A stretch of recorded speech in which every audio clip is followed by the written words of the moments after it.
இன்றைய ஜூஸ் என்னவென்றால் வெள்ளை பூசணிக்காய், டிஸ்ட்ரிக்ட்லாம் ஒடிப்போம் இல்லை அந்த பூசணிக்காய், அதை வாங்கிட்டு காலையில் வெறும் வயிற்றில் ஜூஸ் போட்டு குடிக்கணும்.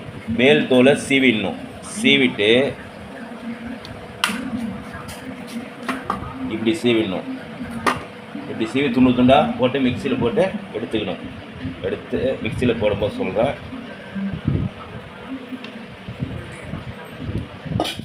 வணக்கம் மக்களே, காலையில் வெறும் வயிற்றில் சாப்பிட வேண்டிய ஜூஸ் வெள்ளை பூசணிக்காய் ஜூஸ்.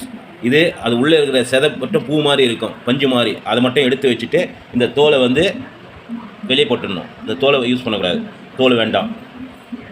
இதுக்கு நம்ம டேஸ்ட்டுக்காக போட வேண்டியது என்னென்னா 5 மிளகு, 5 மிளகு, கொஞ்சம் ஜீரகம், உப்பு எடுமா, கொஞ்சம் ஜீரகம், கொஞ்சம் இனிப்புக்காக பனை வெல்லம் ஒட்டை கூட நம்ம உப்பு கொஞ்சம் சேர்த்துக்குங்க. இருந்தாலும் சரி, சால்ட்டாக இருந்தாலும் சரி, எதாக இருந்தாலும் கொஞ்சம் உப்பு கொஞ்சம் சேர்த்துக்குங்க.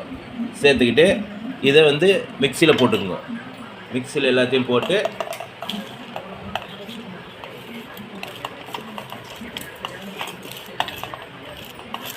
அந்த விதையும் சேர்த்து போட்டு அரைச்சிங்க. அதான் நல்ல அது பலன் இருக்குது அதில்.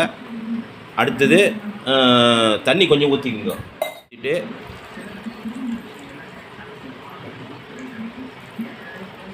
தேவையான அளவு ஊற்றிட்டு மிக்சியில் போட்டு ஆட்டிக்கணும். இப்போ பாருங்கள் மக்களே, இந்த வெள்ளை பூசணிக்காய் ஜூஸ் மூல நோய்க்கு எல்லாத்துக்குமே, உடம்பு குறைக்கிறது எல்லாத்துக்குமே இது பலன் கிடைக்கும். இது தொடர்ந்து நீங்கள் காலையில் வெறும் வயிற்றில் சாப்பிட்டு மற்றது அதுக்கப்புறம் எது வேணாலும் சாப்பிட்லாம். நீங்கள் காலையில் டீலாம் குடிக்காமல் வெறும் ஜூஸ், வெள்ளை பூசணிக்காய் ஜூஸ் மட்டும் இதை மட்டும் போட்டு குடிங்க டெய்லி. உங்களுக்கு நல்லாயிருக்கும். இது ரொம்ப கோல்டாக இருக்கிறவங்க சாப்பிடக்கூடாது.